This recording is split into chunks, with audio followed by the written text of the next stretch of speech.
Ladies and gentlemen, thank you for tuning into the 10th Street Journal. My name is Alan, also known as Dragosi, and welcome to day 3 of Amonkhet Remastered Previews. It's the final day of previews. We got to take a look over the past couple of days. All the previews for the green, white, blue, and black cards that have been spoiled so far that are coming tomorrow for Amonkhet Remastered. Today we get to look at red, as well as the multicolor, colorless, and lands cards. We have a list of the cards pulled up and gathered that are not normally in Amonkhet as well, and we're going to talk about a couple of additional cards coming in from the set that are very exciting to me personally. So first thing here, we're going to check out CBR having the red cards, and we saw a couple of screenshots here. So first thing we know is Shatterstorm is going to be coming to Arena.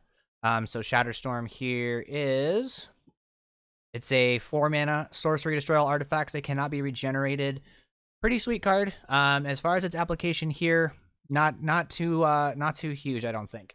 It may have some implications a little bit later down the line once we get things like Kaladesh back into the format again. But for now, I think it's pretty much just going to be, there might be a couple of instances where this might be played, but I think it's better to just play more targeted sideboard, more versatile artifact removal, such as a Braid if you're playing red. We don't really have like this all artifact based deck yet, so it is something that, this is a little expensive for what it does, and so not hugely excited about this, but should still be cool nonetheless to have in the format. The other cards we're going to be getting here are Chandra Pyromaster. So it's a Planeswalker here, 4-mana Planeswalker. 4 mana for 4 loyalty to come in. +1, Chandra Pyromaster deals 1 damage to target player or Planeswalker, and then you add up to 1 target creature or player that or Planeswalker that player controls. Then that creature, if it's a creature, can't be blocked this turn, which is pretty nice. And then 0, exile the top card of your library. You may play it this turn, which is great. And then -7, exile the top 10 cards of your library. Choose an instant or sorcery card, exile this way, copy it 3 times. Then you may cast the copies without paying their mana costs, which this was a card that was back in M14, I believe. And yeah, let's see here, M14 and M15. I got to play it in M14 in Super Friends, and it was great at the time. It was really nice to be able to cast, just you get a free card off the top of your deck. You really are never really using it for +1 or for -7. You're really just zeroing it to get some free value, get a free card off the top to play, which is really nice. Sometimes it led into additional Planeswalkers or a sweeper in Supreme Verdict at the time, which was great. So there's lots of great stuff to be doing here with this. So worth it. I think this is going to be a cool card as far as whether it's playability. I think the other 4-mana Chandra that we have is pretty good. And also once we do get Chandra Torture Defiance, if we get that in Kaladesh Remastered, if that comes out, that's obviously going to take the 4-mana Chandra spot. I think it's just too powerful of a card. So this kind of falls underneath that. So for the time being, maybe we'll see it. But I also think that the other 4-mana Chandra from More of the Spark is just a little bit better than this, potentially. You get to plus to do something very similar to this, to take up towards her ultimate. She gets to deal damage when she's dealt damage, so it's a pretty interesting card, but very cool to see this one coming back. And then lastly, I think the most impactful non-Amonkhet red card that we're getting here is Anger of the Gods. Now, Anger of the Gods is a 3-mana, effectively a sweeper. Deal 3 damage to each creature, and if a creature dealt damage would die this turn, you get to exile it instead, which is great. This is kind of a similar to Cry of the Carnarium, except Cry of the Carnarium is -2/-2 counters, or just -2/-2 in general, which is nice because it does dodge indestructible. And so both are versatile in their own right. I think that this is going to be probably a nice inclusion for Big Red as an option. We are getting some very sweet cards for Big Red coming up here very soon, and we'll talk about some of those today as well. So very cool card. One of the very a very pivotal, crucial sweeper in its time. So definitely nice to have. And now also one thing to note too is that if the 3 damage right off the top of this doesn't kill the creature, but you have some other way to kill the creature, it still gets exiled. So as part of that last part of the card there. So very nice to have. Very excited. Expect to see this one a lot in Arena as well. So you're gonna have to play around this one as well too, aside from just Cry of the Carnarium. So a couple of other cards here from Red that we are getting that are very exciting. First off, I think we did talk about cards like Earthshaker Kenra, On-Crop Crasher, Hazoret the Fervent, as well as in our mono or Hazoret Red and our Hazoret Red article on the website at 10th Street Journal. So go ahead and check that out to see a full-on Hazoret Red list. I think that's the list that I'm going to be looking towards to play in the opening days of Amonkhet Remastered. So check that out. But also on top of that, we are getting Neheb the Eternal. We're also getting Glorybringer, which was a huge threat back in its day. I definitely think we should take a look at that Glorybringer here. So Glorybringer was a 5-mana 4/4 with flying and haste, and then you could exert it. And then if you exerted it, it dealt 4 damage to a target non-dragon creature an opponent controlled, which was really nice. It basically took, opposing blockers off the board. It got to, deal with a threat and just in general. And you didn't have to exert it. Exerting, for those of you who don't know, is if when you exert the creature, whenever that time would come, whenever you exert it, it doesn't untap during your next untap step. So you just, jam this thing on 5. You start to get in there. If your opponent has an opposing creature that to block, you just go exert it, deal 4, and then you get in for free. And now exert happens before blockers are declared. This happens during, in this particular case, as it attacks. So you get to, have free reign over kind of how your opponent gets to block that turn. So very nice. Card was a powerhouse back in its day. I definitely expect to see it come into its own here as well too. Big Red was a deck that kind of existed, back in the day of Amonkhet and Ixalan block a little bit here. So I think that we should see a nice return to that as well. Hopefully with things like Anger of the Gods, as well as potentially Hazoret and Glorybringer here, we do have, it may have some of the staying power that we need for it to be a viable strategy once again. So very excited to see this one come into its own here, come into the format, into Arena. Otherwise, we have some other cool things. Soulscar Mage for and Sweltering Suns as well. Both kind of Sweltering Suns being a sweeper, Soulscar Mage being an early aggro threat that, interestingly enough, puts -1/-1 counters when it deals damage, which is kind of nice. And then also we do have this combo of this card, Glorious End. So Glorious End is very similar to what's the other card? There's a red-white one out of the new Ravnica block, that you end the turn, and then at the beginning of the next end step, you lose the game. So instead of taking an extra turn, you kind of can instant speed, upkeep, end your opponent's turn, go to your turn, and then try to combo off and win the game. There are some interesting things that you can do with this. So as an example, Gideon of the Trials, if you plus it and make that Gideon emblem, that you can't lose the game as long as you control a Gideon Planeswalker, you could effectively Glorious End your way to victory by smashing into your opponent's face with a bunch of Gideons, and just never losing the game because you always control a Gideon. So could be an interesting way to go. We also have things like Vadrok, where I believe it's the one, I forget which one. It's one of the mutate creatures from Amonkhet, the Jeskai one that lets you get cards back from your graveyard, instants and sorceries. So you could be continually looping Glorious End, in addition with the Gideons that are in the format as well. So there could be this kind of interesting combo deck there. Whether it's viable, not entirely sure. Probably not. It's a little bit more involved to get going, but it is safe to an extent, because Teferi is not in the format in Historic. So definitely an interesting one that if you played something like this kind of back in the day, or if you played something similar in Modern with Gideon Tribal or more Glorious End, I know the Goldfish guys had made a deck around this. So very interesting card. You might, it is a mythic though, so that is something to consider, that this is maybe like one of the last mythics you're probably ever crafting, but it's there. Otherwise, outside of here, I guess also too, the last thing was a Braid, which was a 2-mana instant, deal 3 damage to a creature or destroy an artifact, which is great. Really versatile in its time. Key combo piece, or key removal piece in a lot of the red decks as well. So really great option as well. Lastly, I guess Combat Celebrant, another combo card here. Combat Celebrant is 3 mana for a 4/1. If it hasn't been exerted this turn, you may exert it as it attacks. When you do, untap all other creatures you control, and then after this phase, there's an additional combat step. So, interestingly enough, if you have 2 of these, if you get 2 of these guys, then you can, or I guess I shouldn't say that. If you have a way to generate, tokens, of this, or copies of this guy. So things like Helm of the Host. So if you Helm of the Host this thing up, you just exert each of the copies individually, and you just take infinite combat steps and you kill your opponent on that turn. There is some setup that's probably required to go with that. So you might be playing some kind of like a removal package or something along those lines.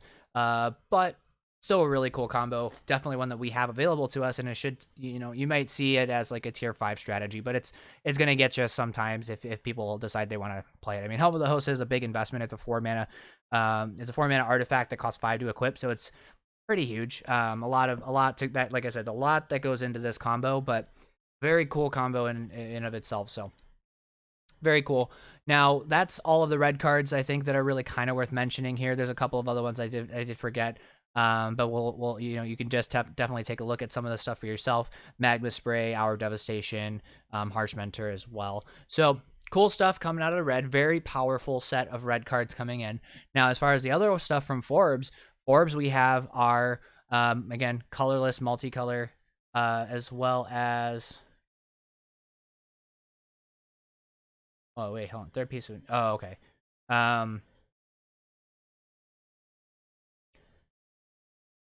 Hold on, we gotta check something here. Did this change? Oh no, it's coming. Okay, so we have the colorless, multicolor, and land cards coming in from Forbes here. So again, as we kind of going through here, the cards again that I mentioned that we are getting that are not in Amonkhet are Sphinx's Revelation, Perilous Fault, and Lord of Extinction. Now we'll start with kind of the lower end weaker cards, going up to the big one here. So starting with Lord of Extinction is a 5 mana star. Power and toughness are equal to the number of cards in all graveyards. This card hasn't seen play. This was kind of a dud box topper when it was in Ultimate Masters. Not great, and at least not in this format. I don't think this is what you want to be doing on 5 mana. If you're in these colors, you're probably just wanting to jam a Nissa if you're at 5. So I don't expect this to even make tons of waves. You're probably never crafting this thing. Unless you just, for whatever reason, maybe need it for Brawl, it's probably going to most likely be really good there, if anything. So wouldn't put too much stock in it. You just maybe get your one and call it a day. Next one is Perilous Fault. This is an artifact from, I believe, the original, what is it, M15. There we go. I tried to struggle to remember if it was in a Premier set or not, but no, it was in a core set. So it's 4 mana artifact, and then tap 5 and tap it, exile it, and then exile all non-land permanents. So it's kind of this just like almost Oblivion Stone style type effect. Very interesting card. I think this might see some amount of play. I mean, it's kind of similar, like I said, to Oblivion Stone. You play it on turn 4, and then you untap, and then you get to do a thing. You get to do its thing on turn 5. Whether or not this is going to be something that or I guess it's also pretty good in the late game. If you're behind, it's really good in the late game if you're behind. So it's something to consider. It didn't really see a ton of play back in its day, so probably not gonna see a lot of play here. But it's an interesting removal option. And then lastly, the big daddy of this one is Sphinx's Revelation. Probably one of the most busted blue-white, like kind of like finisher, gap closer type cards ever to be printed. So it's X white blue blue. You gain X life, and draw X cards as an instant. So this was played in Esper control, it was played in Jeskai control, it was played in blue-white control. This was a card that you could, you left all your mana open to, for all the counter magic, and then when your opponent didn't really play anything relevant, you just Sphinx's Revelation at the end of the turn for, even if it was for 3, 4, 5, 7, you get to refill your entire grip of cards, you get to gain some life, get back into the game, and then usually this was enough to kind of push you over the top. You usually got enough cards out of the Sphinx's Rev here that you could answer whatever they put into play, or you could snowball your advantage just by having so many more cards than your opponent. It is a very powerful card. I really expect this to be just a mainstay in all of the control decks kind of coming forward into Historic. This is definitely kind of the close. I wouldn't say the closer, but this is definitely one of the value engines that Blue-White Control really, really wanted and really, really needed. So very, very excited for Sphinx's Revelation to make its way into Historic here. As far as other cards coming in from the colorless and multicolored and lands. A couple of things to mention off the top. Enigma Drake was great. Kind of started the is it Drake's and is it Phoenix coming back. So that's coming back, which is great here.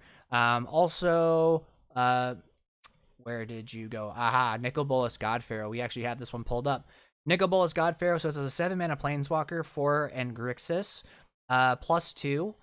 Target opponent exiles cards from the top of their library until they exile a non-land card. Until the end of turn, you may cast that card without paying its mana cost, which is pretty sweet. You just get a card off from your opponent's deck. Really nice.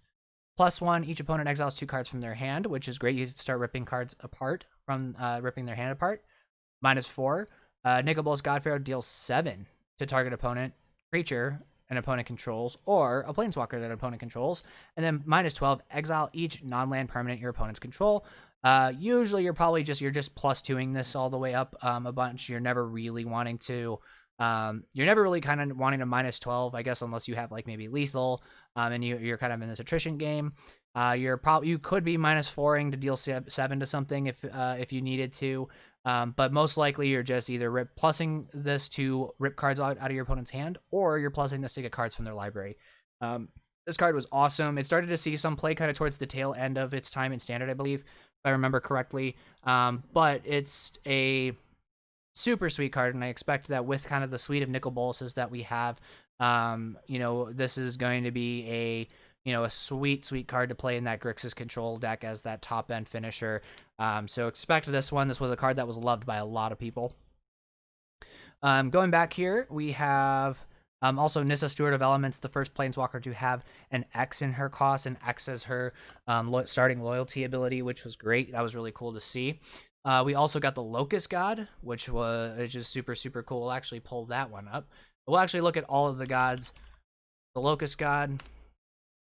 This is a commander all-star, so 6 mana for a 4/4 flyer. Whenever you draw a card, you make a 1/1 blue and red insect creature with flying and haste, and then you can draw a card and then discard a card for 2 blue and red. And then when it dies, it has all the gods in this set have clauses that when they die, you return them to their owner's hand at the beginning of the next end step. So this was a great commander.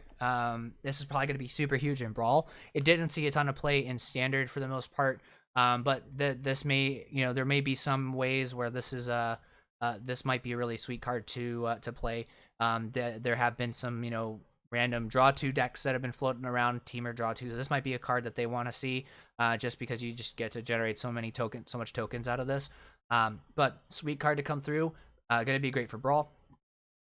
Next here, we also had the Sammets, which are cool. There's going to be some cool things, kind of Sammet there. Scarab God and Scorpion God. We'll take a look at those ones because those are also pretty. Scorpion God less so, but the Scarab God is one of the most powerful cards out of the set. So Scarab God, 3 blue black.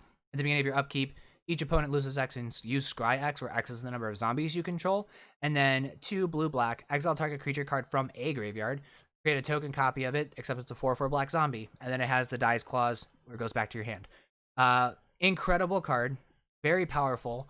You basically got to blank a lot of your opponent's stuff, which is actually really interesting with this. You get to make a token copy of their Uro, get the benefits of their Uro, and then their Uro goes away. It goes away. It gets sacrificed, but it's you get to get it out of their graveyard. So this is another way to deal with graveyard removal, and it's an instant speed ability. So you could basically just do it whenever you wanted.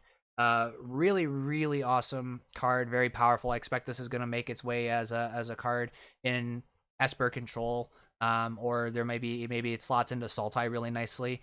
So I probably expected this slot into the existing Sultai decks really nicely. So expect to see this a ton. This was a very powerful card. You'll see it a lot kind of going forward here. And then Scorpion God, I did say that this was kind of the least powerful of them, but we will take a look at it as well just to do our due diligence. So 3 red black, 6/5. Whenever a creature with a -1/-1 counter dies, you draw a card.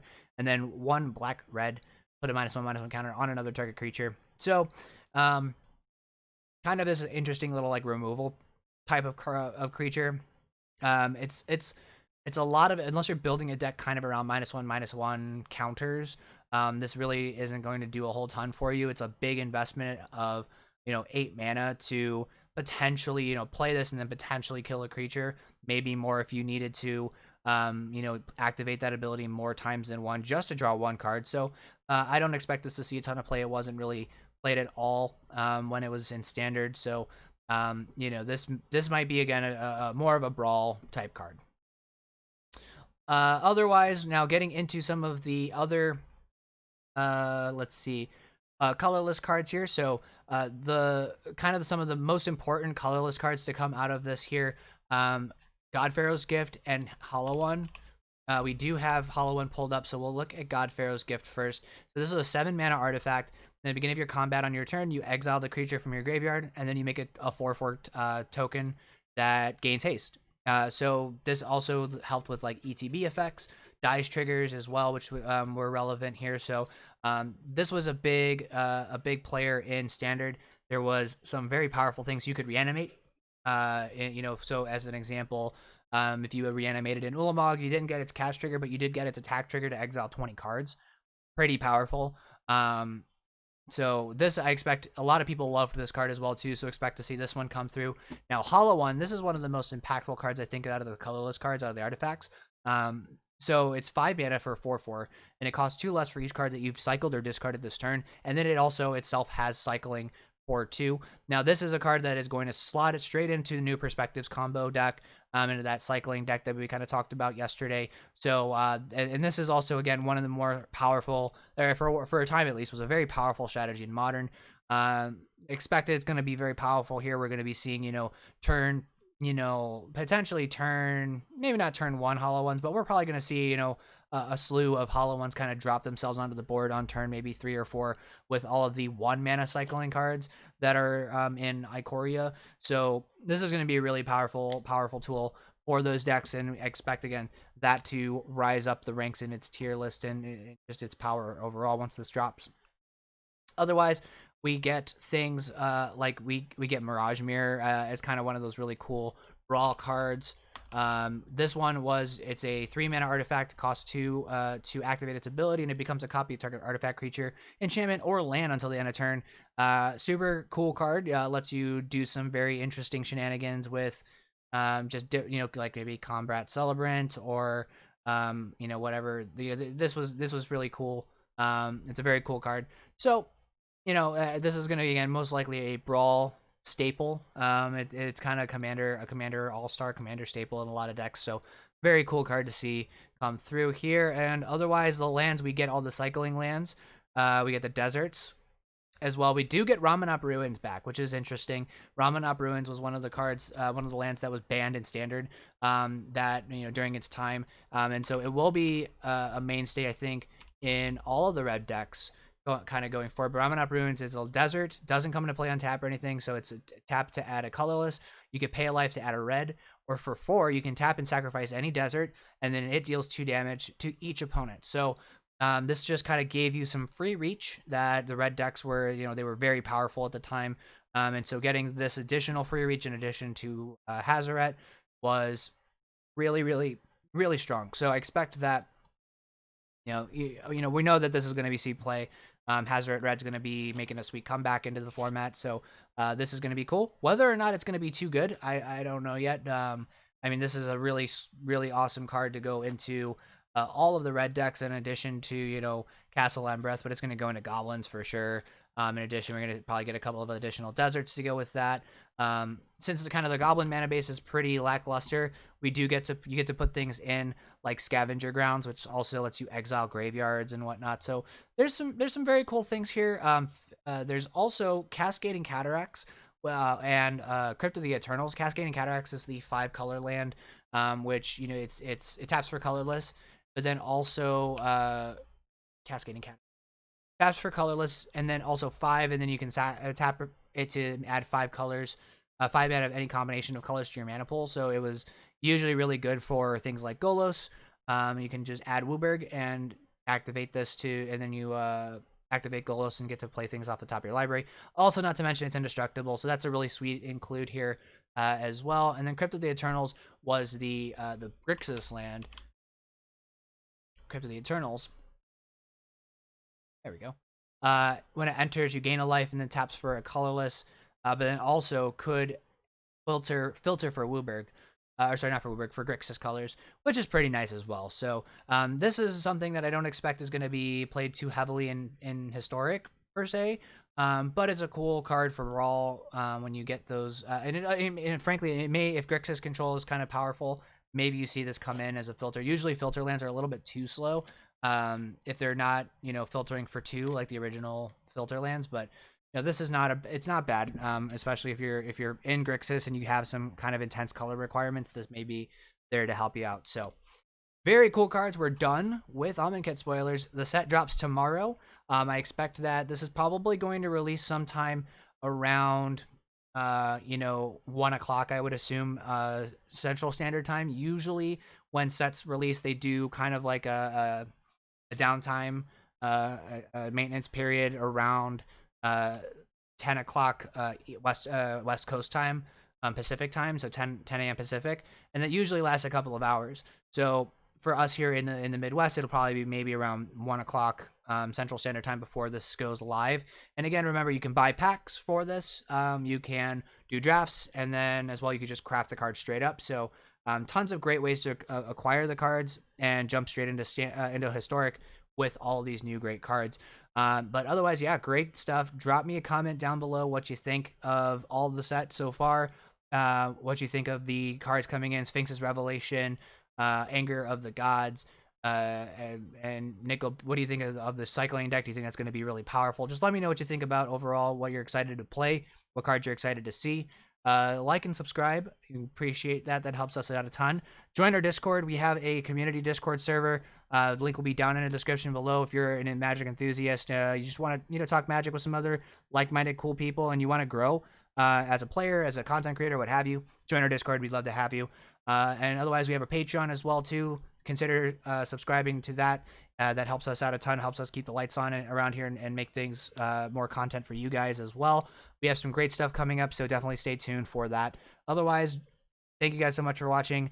I hope you enjoyed our previews, and we'll see you guys in the next video.